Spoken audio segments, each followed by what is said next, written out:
مصنف نے کہا تھا کہ امام شافعی کا مذہب یہ ہے کہ اگر حکم لگ جائے ایک ذات پر اور ساتھ شرط بھی ہو تو انتفاع شرط مؤثر ہے کس کے اندر؟ انتفاع حکم میں. کچھوارا لا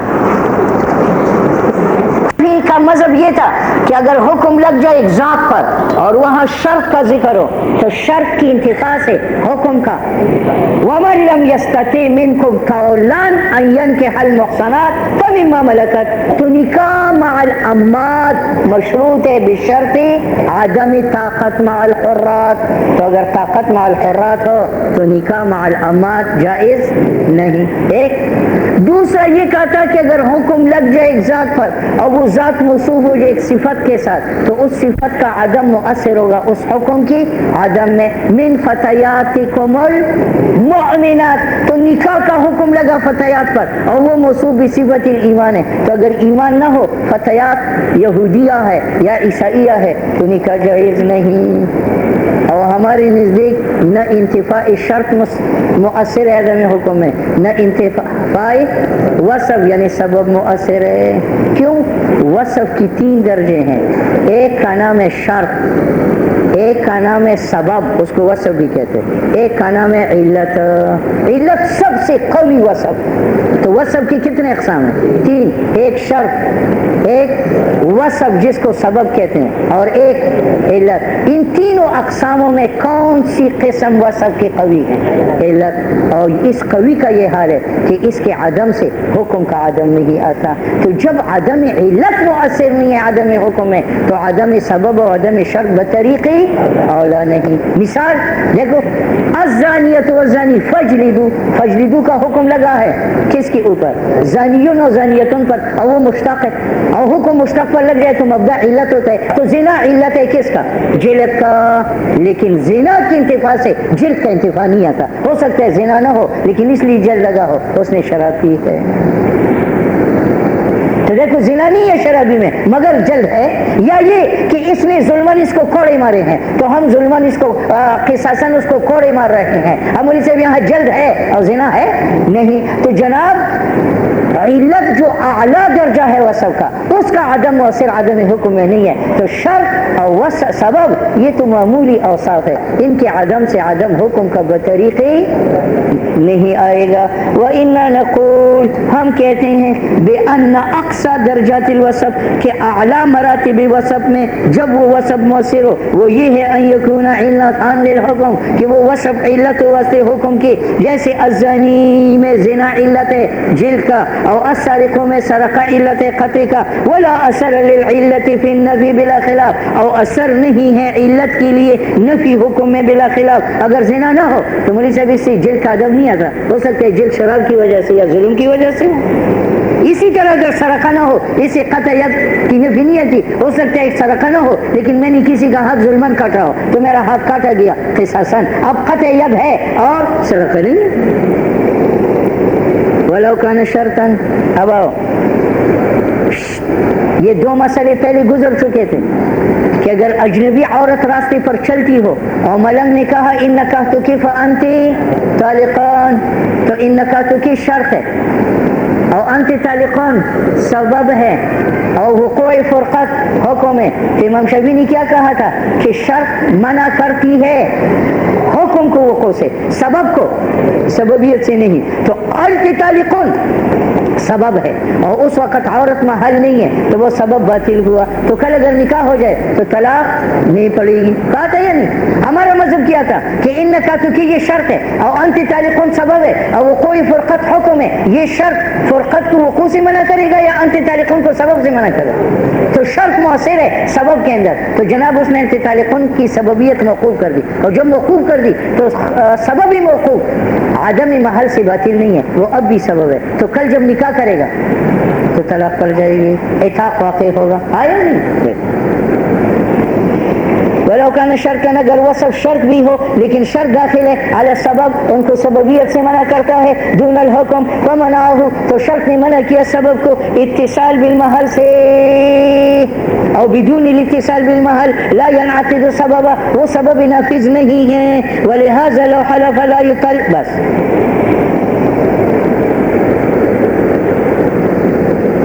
بتاؤ ہمارے نزدیک شرط حکم کو وقوع سے منع کرے گا یا سبب کو سببیت سے منع کرے گا؟ سبب کو. دلیل اس کی یہ ہے کوستانی نے قسم اٹھائی واللہ لا اطلق، یہ قسم اٹھائی کہ میں بیوی کو طلاق نہیں دوں گا. ٹھیک ہے، اس قسم کے بعد اس نے کہا ان دخلت الدار فانت طالق، تو ان دخلت الدار یہ شرط ہے اور انت طالق سبب ہے اور وقوع طلاق کا حکم ہے. ٹھیک ہے، تو اب کوستانی حانث ہے یا نہیں ہے؟ ہم کہتے ہیں حانث نہیں ہے، کیونکہ اس نے قسم اٹھائی تھی طلاق سے، اور طلاق سبب ہے یا نہیں ہے کہ میں یہ سبب فرقت کا نہیں دوں گا، اور یہاں شرط نے اس سبب کو منع کیا تو گویا کہ اس نے طلاق نہیں دی. جب نہیں دی تو وہ حانث نہیں ہے. نہیں آئی بات سمجھ میں؟ کوستانی نے قسم اٹھائی واللہ لا اطلق، اس قسم کے بعد کہا بیوی کو ان دخلت الدار وانت طالقون، تو ان دخلت شرط ہے اور انت طالقون سبب ہے اور وقوع فرقت کا حکم ہے، اور ہمارے نزدیک شرط حکم کو وقوع سے نہیں منع کرتا، سبب کو سببیت سے منع کرتا ہے. تو اس نے انت طالقون کو سبب نہیں بننے دیا، جب نہیں بننے دیا تو اس نے سبب فرقت کا ذکر نہیں کیا، تو حانث نہیں ہے جو کہا تھا واللہ لا اطلق. اب بات سمجھ میں آ گئی؟ ولہذا اس وجہ سے کہ شرط سبب کو منع کرتا ہے. لو حلفا، پہلے تو کوستانی نے قسم اٹھائی کہ لا یطلق، اس کے بعد علق الطلاق بشرط ان دخلت الدار فانت طالقون، لا یخنس، یہ حانث نہیں ہے ما لم یوجد الشرط، جب تک دخول دار کا نہ ہو. دخول دار کہے گا تو انت طالقون سبب بنے گا، وہ موجود ہوا اور اس نے تو قسم اٹھائی تھی، تو دخول کے بعد اب حنس آیا. ٹھیک ہے، تو حاضر امام شافعی رحم اللہ نے سر اٹھایا اور ہم پر اعتراض کیا.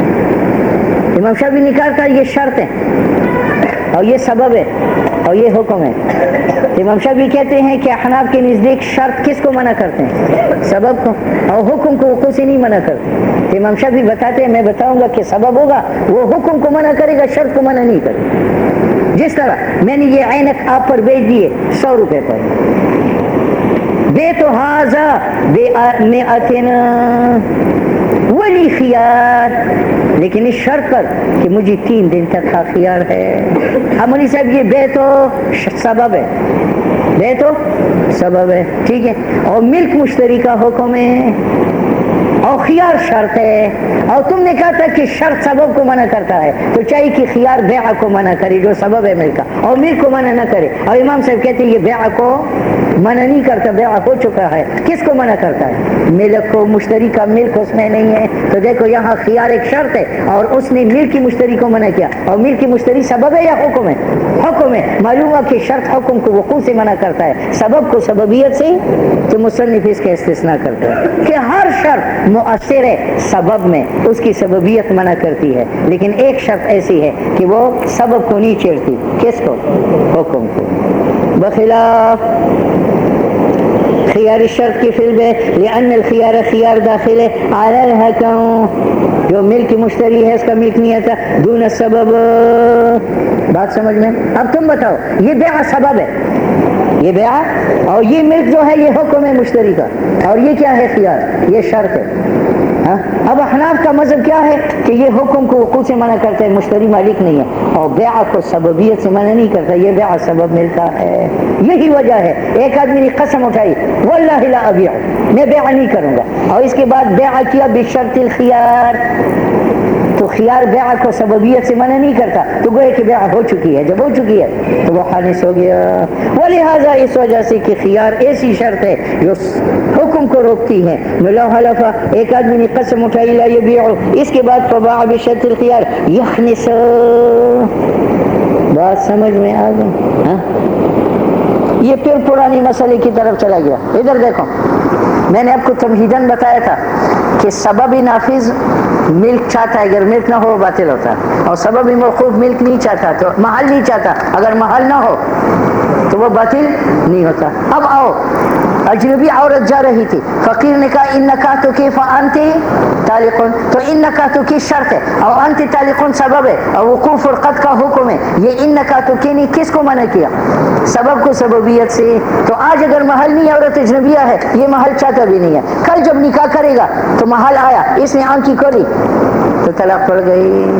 بات سمجھ میں آئی؟ دیکھ، وَإِذَا جب ثابت ہوا کہ ان تعلیقہ شرط جو ہے یہ تصرف ہے سبب میں تصرف کس طرح بیدا میں ہی کہ شرط سبب کو معدوم بناتا ہے تا زمان وجود شرط لا فی احکام ہی جو صحیح ہے تعلیق طلاق اجنبی کا اور تعلیق اطاق اجنبی کا بالمل کا بات سمجھ میں آ گئی. اور بطلت تکفیر بالمال قبل الحنس امام شافعی نے کہا تھا تکفیر بالمال قسم کے بعد حنس سے پہلے جائز ہے کیونکہ قسم سبب ہے اور سبب کے بعد مسبب کفارہ آ سکتا بس. تو اس نے کہا باطل ہوا کفارہ بالمال قبل الحنس. امام شافعی نے کہا تھا کفارہ بالمال قبل الحنس جائز ہے اور کفارہ بدنی جائز نہیں ہے. کہتے یہ غلط ہے. کفارہ مالی ہو یا بدنی مقصود خدا کی رضامندی مال اس میں مقصود نہیں ہے تو کفارہ مالی کفارہ بدنی کی طرح ہوا اور کفارہ بدنی قبل الحنس جائز نہیں ہے تو کفارہ مالی بھی قبل الحنس جائز نہیں ہے. اس نے فرق غلط کیا ہے اور فرق جو اس نے کیا ہے مالی و بدنی میں وہ ساقط ہے کیونکہ حق باری تعالیٰ کا مالی میں فعل ہے ادا کا یعنی ادائی مال اور مال اعلیٰ ہے وَإِنَّمَا يُقْصَدْ مال مقصود ہوتا ہے عین مال فی حقوق لباس وَمِنْ هَذِهِ الْجُمْلَةِ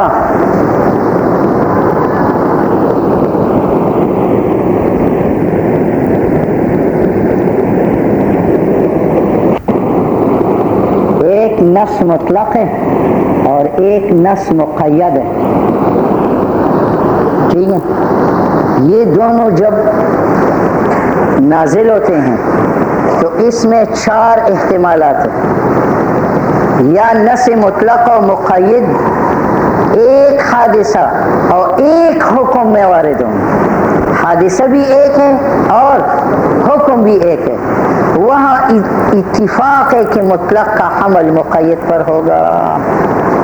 جس طرح ایک واقعہ ہے حینس کا اور ایک حکم ہے کفارے کا اور اس میں 2 نص ہے کہ جو آدمی قسم اٹھاتا ہے حانس ہوتا ہے تو ایک میں ہے فصیام ثلاثت ایام اور دوسری قرات میں ہے فصیام ثلاثت ایام متتابعات. تو ایک میں ایام مطلق ہے اور دوسرے میں ایام مقید ہے متتابعات کے ساتھ اور حادثہ بھی ایک ہے حنس اور حکم بھی ایک ہے تکفیر بالصوم. تو یہاں اتفاق ہے کہ نص مطلق عمل کیا جائے گا نص مقید پر اور تمام ائمہ کہتے ہیں کہ حانس پہ الیمین 3 روزے رکھے گا تو کس ترتیب سے رکھے گا متتابعات پہ در پہ بیچ میں فصل نہیں کر سکتا. یہ ایک مادہ ہے کہ نص مطلق اور نص مقید آپس میں جمع تھے ایک ہی حادثہ ہے نص میں ایک ہی حکم تکفیر بالصوم میں. بات سمجھ میں آئی. تو جہاں حادثہ بھی ایک ہو حکم بھی ایک ہو اور اس میں ایک نص مطلق ایک مقید ہو تو ہم مقید کی قید مطلق کے ساتھ لگائیں گے حمل مطلق کا مقید پر کریں گے اور قید پر عمل کریں گے. تو حادثہ ایک ہے حینس کا اور حکم ایک ہے تکفیر بالصوم کا اور اس میں 2 نص ہے ثلاثت ایامین یہ مطلق ہے اور ثلاثت ایامین متتابعاتین یہ مقید ہے. ہم مطلق کو حمل کریں گے مقید پر اور ہم کہتے ہیں مطلق میں بھی متتابعاتین کی قید ہے. تو حانس جب تکفیر بالصوم کرے گا تو کس طریقہ سے کرے گا پے در پہ 3 روزے رکھے گا. بات سمجھ. یہ اتفاقی مسئلہ ہے یہ اختلافی. دوسرا مادہ کہ مطلق اور مقید دونوں نازل ہو 2 واقعوں میں 2 حکموں میں حکم بھی 2 ہے واقعہ بھی 2 ہے. بات سمجھ میں آئے. یہاں اتفاق ہے کہ مطلق کا حمل مقید پر نہیں ہوگا. مطلق اپنی جگہ اطلاق میں معمول ہوگا اور مقید تقیید میں معمول ہوگا. پہلے میں اتفاق تھا حمل پر اور یہاں اتفاق ہے حادثہ بھی مختلف ہے اور حکم بھی مختلف ہے. بات سمجھ میں. جس طرح دیکھو ایک حادثہ قتل کا ایک حادثہ قتل کا من قتل مومنا متعمدا فجزاء کس طرح ہے فتحریر رقبۃ مؤمنۃ فتحریر رقبۃ. اب واقعہ ہے قتل کا اور حکم تحریر رقبہ اور اس میں کوئی قید نہیں ہے. اور دوسرا حادثہ ہے زہار کا اور حکم تکفیر بالاطعام کا، اور وہاں قید من قبل ان یتمسا ہے، والذین یظاہرون من نسائهم ثم یعودون لما قالوا فتحریر رقبۃ من قبل ان یتمسا فمن لم یجد فصیام شہرین متتابعین من قبل ان یتمسا۔ اب یہ تحریر بصوم یہ مولوی صاحب مقید ہے قبل ان یتمسا کے ساتھ، لیکن واقعی دو ہے، ایک قتل کا واقعہ ہے، ایک زہار کا واقعہ ہے، اور حکم دو ہے، وہاں تحریر رقبہ ہے اور یہاں تکفیر بالصوم ہے، تعامنا تکفیر بالصوم ہے۔ یہ تکفیر بالصوم مقید ہے من قبل ان یتمسا کے ساتھ، تو وہ کفارہ قتل کے ساتھ ہے کہ قاتل تحریر رقبۃ مؤمنۃ من قبل ان یتمسا کرے گا؟ نہیں۔ تو جہاں واقعہ بھی متعدد ہو اور حکم بھی متعدد ہو وہاں مطلق کا حمل مقید پر نہیں ہوگا۔ جیسے ایک واقعہ ہے قتل کا، ایک واقعہ ہے زہار کا، اور ایک جگہ میں حکم تحریر رقبۃ مطلق من قبل یتمسا کی قید نہیں ہے، اور زہار میں صیام شہرین متتابعین من قبل ان یتمسا۔ اب یہ کوئی بھی نہیں کہتا کہ کفارہ زہار میں صوم مقید ہے قبل ان یتمسا کے ساتھ، تو تحریر رقبہ قتل میں مقید ہے من قبل ان یتمسا کے ساتھ، یہ کوئی بھی حمل کا قائل نہیں ہے۔ تو جہاں واقعہ متعدد ہو، حکم متعدد ہو، حمل مطلق کا مقید پر نہیں ہوگا بالاتفاق۔ ٹھیک ہے؟ اچھا،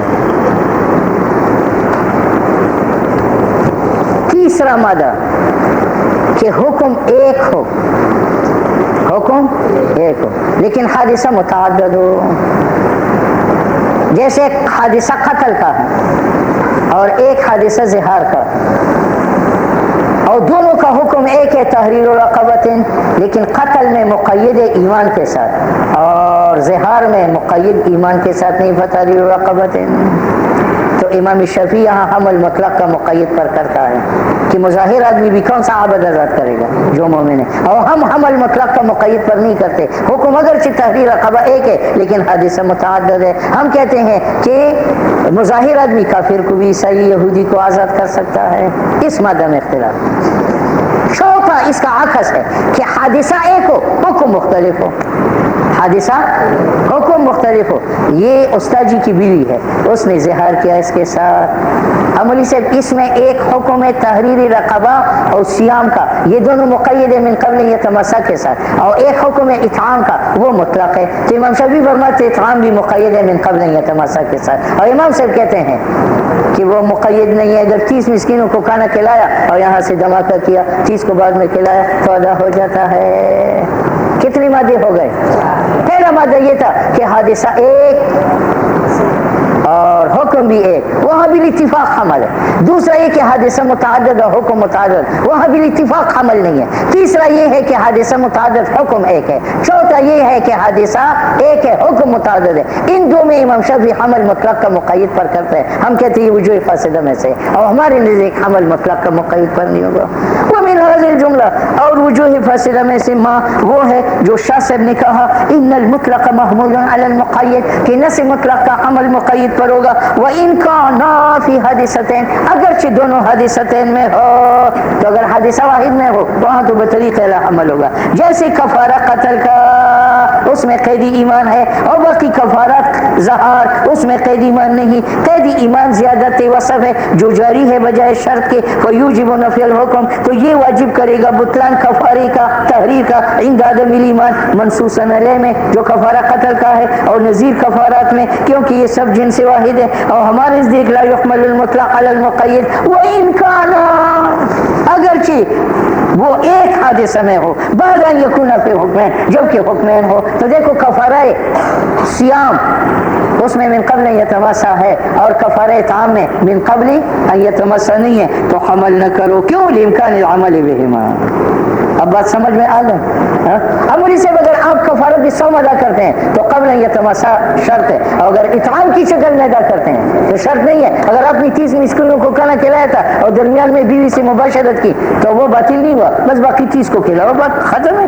بابا جی نے اور امام محمد نے کہا فی من الشوہر میں قرب، جس نے مباشرت کی، التی اس بیوی سے ظاہر منہا، اور مباشرت کی فی خلال الصوم، جبکہ 30 کو کھلایا 30 ابھی باقی تھے، لیلا عامدن یا نہارا نسیان، نو انہ انه یستانف، وہ نئے سرے سے استیناب کرے گا.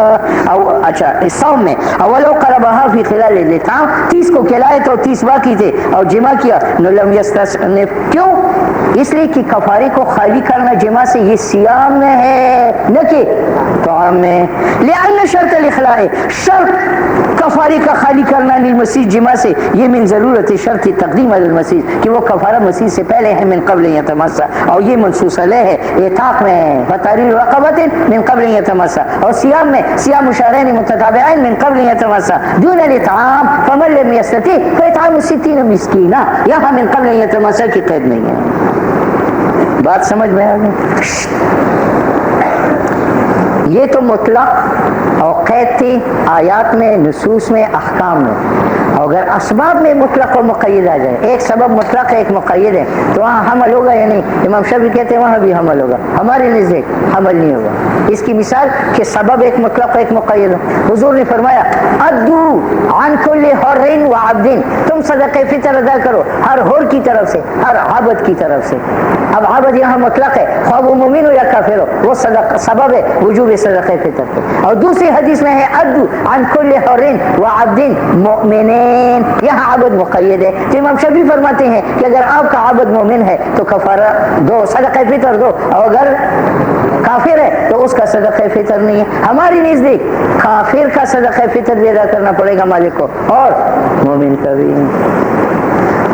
اور اسی طرح اختلاف ہے جب اطلاق تقید اسباب میں داخل ہو تو جاری ہے ہر ایک مطلق مقید میں سے اعلیٰ سننی ہی اپنی طریقے پر کما قلنا فی صدقۃ الفطر، کہ یہ واجب ہے اس کی ادائیگی عبد کافر سے نس مطلق کے ساتھ بسم العبد عد عن کل حر و عبد، عبد مطلق ہے. اور صدقہ فطر واجب ہے عبد مسلم سے بالنص المقید بالاسلام، کیونکہ صدقہ فطر ایک ہوا اور عبد مومن ایک سبب ہوا، عبد کافر دوسرا سبب ہوا، اور توارد اسباب کثیرہ کا ایک حکم پر جائز ہے. حرارت جو ہے مولوی صاحب یہ ایک حکم ہے، اس کی سبب نار بھی ہے، رضائی بھی ہے، دوڑ بھی ہے. لأنه لا مزاحمة في الاسباب فوجب الجمع، تو تمام اسباب جمع کرو وهو نزیح. اخیر مسئلہ یہ تھا کہ ایک سبب مطلق ہے اور ایک سبب مقید ہے، تو امام شافعی مطلق کا حمل مقید پر کرتا ہے، اور ہمارے نزدیک مطلق الگ سبب ہے اور مقید. مثال ادو عن کل حر و عبد، یہاں عبد مطلق ہے، قید ایمان اس میں نہیں ہے. اور دوسری حدیث میں ہے ادو عن کل حر و عبد مؤمنین، یہاں عبد کے ساتھ مومن کی قید ہے. کہ امام شافعی اس عبد مطلق میں بھی ایمان کی قید لگاتا ہے، اور وہ فرماتے ہیں کہ مولا عبد مومن کی طرف سے صدقہ فطر ادا کرے گا، عبد کافر کی طرف سے نہیں کرے گا. اور ہمارے نزدیک صدقہ فطر کا وجوب مولا پر عبد مومن کی وجہ سے بھی ہے اور عبد، تو دیکھو وجوب صدقے کا حکم ہوا اور اس کا سبب اور راستہ ایک بنا ہمارے نزدیک یا دو بنے؟ عبد مطلق بھی ہے ایمان سے اور عبد مقید بھی ہے ایمان کے ساتھ، تو حکم ایک ہے اور راستہ ایک ہے یا دو ہے؟ دو. اس کی مثال ایسی ہے کہ ایک آدمی نے اپنی بیوی کی طلاق معلق کیا کہ ان دخلت الدار فانت طالق، اب اسے وقوع طلاق کا ایک راستہ تو طالق ہے کہ دخول ہو جائے تو طلاق پڑے گی، اور ایک ہے کہ خاون کہتے ہیں کہ میں انتظار نہیں کرتا دخول دار کا، انت طالق طالق طالق، تنجیزی طلاق رہتا ہے، تنجیزی طلاق دیتا ہے. بات سمجھ؟ تو وقوع سے پہلے طلاق میں دو راستے تھے، ہو سکتے دخول دار کی طرف سے آئے اور ہو سکتے تنجیز کے راستے سے آئے. بات سمجھ میں؟ تو جس طرح وقوع فرقت کے دو راستے تھے، ایک راستہ کیا ہے طلاق کی دخول دار کا ہو تو فرقت آ جائے، اور دوسرا طریقہ کیا ہے تنجیز کہ خاون تنجیزن کا ہے. بات سمجھ میں آ گئی؟ اور یہ نظیر ما اس مسئلے کا ہے جو گزر گیا کہ ان تعلیق بشرط، اگر کوئی طلاق معلق کرتا ہے دخول دار کے ساتھ لا یوجب النفیہ، وہاں طلاق منتفی نہیں ہوتی عند عدم الدخول، بلکہ ہو سکتا ہے عدم دخول کے باوجود طلاق پڑ جائے تنجیزن.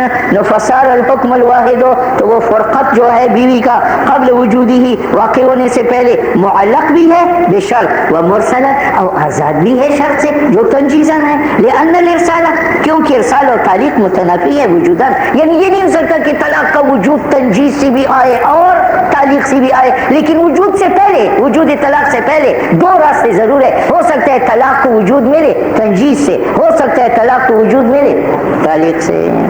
اور اما قبل وجود موجودگی اور طلاق موجود ہونے سے پہلے وہ معلق بشرط بھی ہے یعنی معدوم ہے، اور متعلق ہے اس کا وجود بشرط، وہ موصل عن شرط اور مطلق عن شرط بھی ہے یعنی معدوم ہے اور محتمل وجود کا ہے قبل الدخول۔ وہ کون سا طریقہ ہے؟ تنجیز اول عدم الاصلی، اور طلاق کا عدم اصلی محتمل وجود کا تھا، ولم يتبدل العدم، اب وہ عدم اصلی بدلا نہیں ہے، فصار محتملا للوجود بطریقین، اب محتمل وجود کا ہے دو راستوں سے، یا تنجیز کے راستے سے یا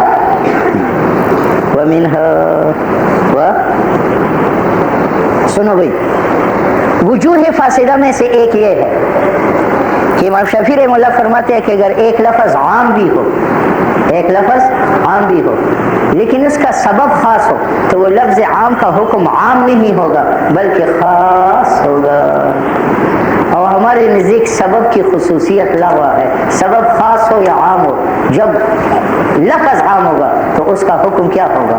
عام، ٹھیک ہے؟ اچھا، لفظ عام تب خاص ہوگا سبب کے ساتھ کہ وہ مستقل نہ ہو۔ بس آپ نے مجھ سے پوچھا جاءنی زید، میں نے کہا نعم، اب یہ نعم کا معنی یہ بھی ہے اکل زید، یہ بھی معنی ہے نام زید، اس کا معنی شارب زید، اس کا معنی قام زید، اس کا معنی فر زید، لیکن چونکہ یہ غیر مستقل ہے، نعم جواب ہے، ہاں، اور جواب مختص ہوتا ہے کس کے ساتھ؟ سوال کے ساتھ۔ اب سوال میں اپنے کہا تھا کہ قام زید، اب نعم کا دوسرا معنی نہیں ہے، اس کا معنی کیا ہے؟ قام، تو ہمارے نزدیک لفظ عام تب خاص ہوگا کہ وہ غیر مستقل ہو، اور اگر مستقل ہو تو وہ خاص ہوگا سبب کے ساتھ یا عام ہوگا؟ بات سمجھ میں آ جائے؟ سنو، منہا ما قال بعضهم، امام شافعی فرماتے ہیں ان العام، لفظ اگر عام بھی ہو یخص بسببہ، وہ خاص ہوگا اپنے سبب کے ساتھ۔ بات سمجھ میں آ گئی؟ ہاں، اب دیکھو اس کی مثال یہ سمجھو، اس آدمی نے حضور کے زمانے میں سرقہ کیا تو قرآن آیت نازل ہو گئی السارق والسارقۃ فاقطعوا ایدیہما، تو السارق اس آدمی کے ساتھ خاص ہے یا ہر چوری کرنے والے کو کہتے ہیں؟ تو امام شافعی کہتے ہیں اسی کے ساتھ خاص ہے، بس اسی کا ہاتھ کاٹا جائے گا، باقی کا اگر ہاتھ کاٹتے تو قیاس وغیرہ سے کاٹو، اور ہم کہتے ہیں نہیں، اگرچہ سبب خاص ہے جو حضور کے زمانے میں چوری ہے لیکن السارق لفظ عام ہے لہٰذا اس سے ہر چور کا ہاتھ کاٹا جائے گا۔ اب بات سمجھ میں آئی؟ وعندنا ہمارے نزدیک انما یخص، لفظ عام خاص ہوگا اپنے سبب کے ساتھ اذا لم یکن مستقلا بنفسه، جبکہ وہ مستقل نہ ہو، جیسے نعم و بلا، آپ نے کہا قام زید، میں نے کہا نعم، آپ نے کہا نام زید، میں نے کہا بلا، اب یہ نعم و بلا کا تو ہر کلام معنی بن سکتا ہے لیکن چونکہ یہ جواب ہے اور جواب غیر مستقل ہے لہٰذا یہ سوال کے ساتھ مخصوص ہے، تو نعم کا معنی کیا ہے؟ قام زید، او یا عام خاص ہوگا ہمارے نزدیک خرج مخرج الجزا، جہاں لفظ عام خارج ہو جزا کی جگہ تو ہمارے نزدیک وہ عام نہیں ہوگا، وہ کیا ہوگا؟ خاص ہوگا۔ جیسے راوی کہتے ہیں سحر رسول اللہ صلی اللہ علیہ وسلم، بھول گئے نبی علیہ السلام عصر کی نماز میں 4 کی بجائے 2 پڑھے، اور جب لوگوں نے کہا اقصرت فی الصلاۃ یا رسول اللہ ام نسیت، تو بعد میں فسجد، اب اسے یہ سجدہ جو ہے یہ تو عام ہے یہ، لیکن چونکہ یہ محل جزا میں ہے کہ سحر رسول اللہ فسجدہ، تو ہم کہتے ہیں یہ حضور کے سوا کے ساتھ خاص ہے۔ ہم اگر عصر کی نماز 4 کی بجائے 2 پڑھے اور نکلنے کے بعد کوئی ہمیں پتہ دے تو ہم سیدھا سوا سے کم لیں گے اثر نو نماز پڑھیں، اثر نو، اور خرج مخرج الجزا جواب، یا لفظ عام تب خاص ہوگا سبب کے ساتھ کہ وہ قائم مقام جواب کا ہو، قائم مقام کس کا ہو؟ جواب کا۔ آپ نے کہا تعال تغدی معیا، میں نے کہا واللہ لا اتغدی، تو لا اتغدی آپ کا جواب ہے، تو یہ مختص ہوگا آپ کی دعوت کے ساتھ، تو اگر آپ کے گھر میں نے کھانا کھایا تو حانس ہو، اور اگر مولوی صاحب کے پاس کھایا تو حانس نہیں۔ بات سمجھ میں آئی؟ اور خرج مخرج الجواب کل مدعوی الى التبلیغ، او یقول وہ مدعو کہے واللہ لا اتغدی، میں ناشتہ نہیں کروں گا، تو یہ جواب ہے، تو ہر جگہ ناشتہ نہیں کر سکتا یا صرف داعی کے پاس نہیں کرتا؟ بس اب آؤ، اگر لفظ عام غیر مستقل تھا یا جزا کی جگہ تھا فسجدہ یا جواب کی جگہ تھا واللہ لا اتغدی، یہ تو خاص ہوگا باوجود عام ہونے کے، خاص ہوگا اپنے سبب کے ساتھ، لیکن اگر یہ مستقل تھا تو پھر خاص نہیں ہوگا۔ آپ نے کہا تعال تغدی معیا، میں نے کہا واللہ لا اتغدی اليوم، اب امام شافعی یہاں بھی کہتے ہیں کہ داعی کے پاس کھانے سے حانس ہے، دوسری جگہ میں حانس نہیں ہے. ہم کیا کہتے ہیں؟ اب یہ جواب نہیں رہا، الیوم عام ہے کہ آج دن میں نے کھرنا نہیں ہے، نہ تیرے گھر میں، نہ اپنے گھر میں، نہ کسی اور کے گھر میں. اب جہاں بھی کرے گا حانس ہوگا. اب الیوم بڑھنے سے یہ مستقل بنا تو یہ خاص ہوا یا اب عام بن گیا؟ عام بنا.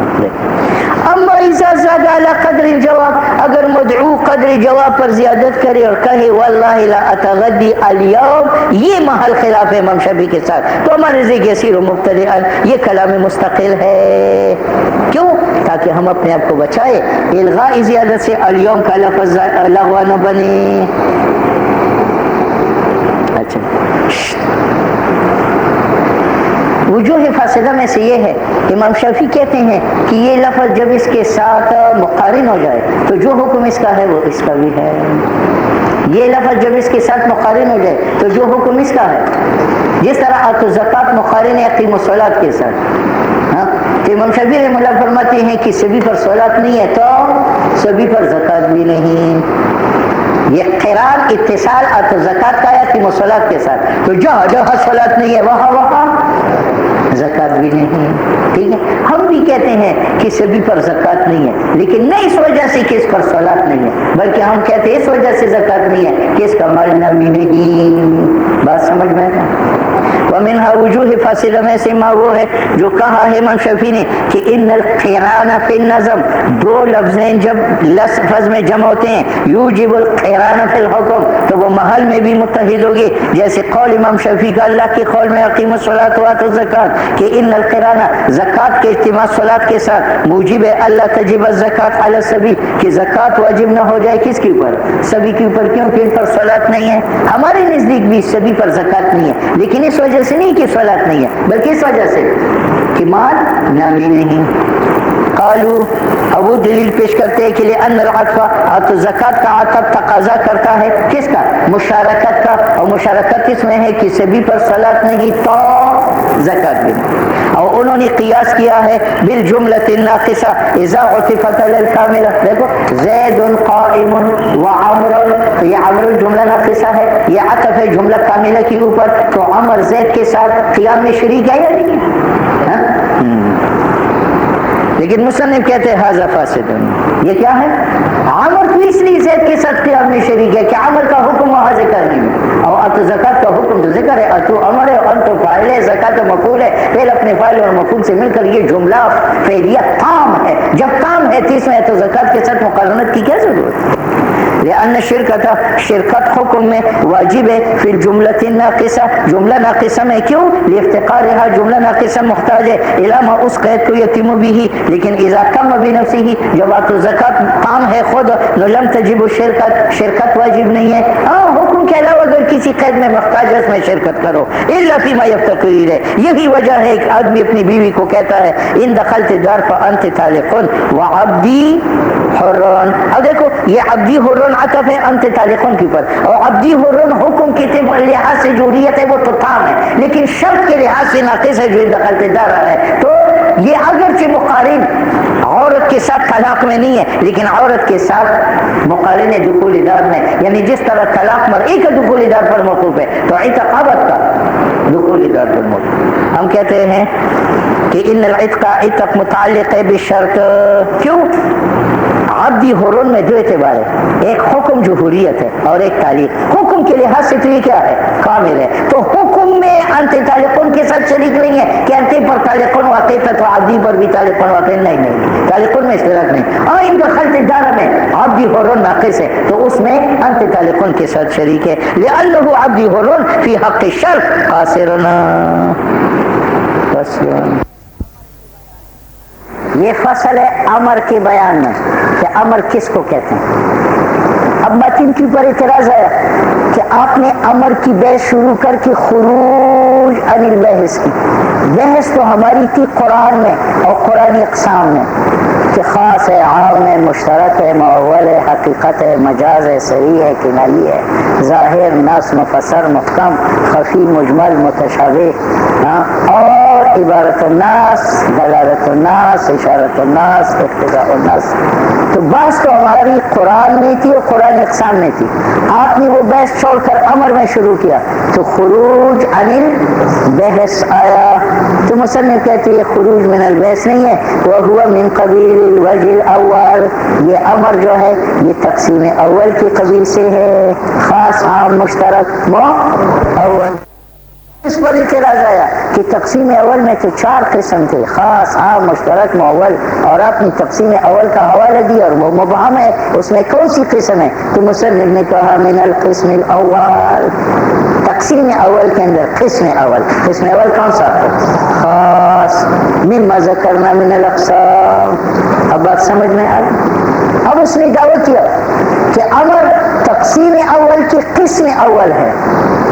اب قسم اول کون سا تھا؟ خاص. اور خاص کسے کہتے ہیں؟ ما وضع لمعنى معلوم. تو جناب امر جو افعال ہے یہ بھی ایک لفظ ہے، موضوع ہے ایک معنی معلوم کے لیے. معنی معلوم کیا ہے؟ افعال سے مراد ترک ہوتا ہے یا طلب فعل ہے؟ تو طلب فعل ایک معنی ہے خاص، اور اس کے لیے لفظ افعال کا وضع ہے. فإن صيغة الامر، صيغہ امر کا جو افعال ہے یہ ایک لفظ خاص ہے. من تصاریف الفعل، فعل کی گردانوں میں ضرب یضرب ضربا فهو ضارب، الامر منه اضرب. تو یہ ضرب ایک صیغہ ہے، یضرب دوسرا صیغہ ہے، ضارب تیسرا صیغہ ہے، الامر منه ٹھیک ہے، والآلۃ منه مضربنا والظرف منه مضربنا. ٹھیک ہے، تو یہ فعل کی صیغ میں سے گردانوں میں سے ایک صیغہ ہے. وضع لمعنى خاص، وضع ہے معنی خاص کے لیے. وہ معنی خاص کیا ہے؟ طلب الفعل. اور حکم اس میں طلب عقل کا ہے، اشرب طلب شرب کا ہے، نوم طلب نوم کا ہے، اقرا طلب قرات کا ہے.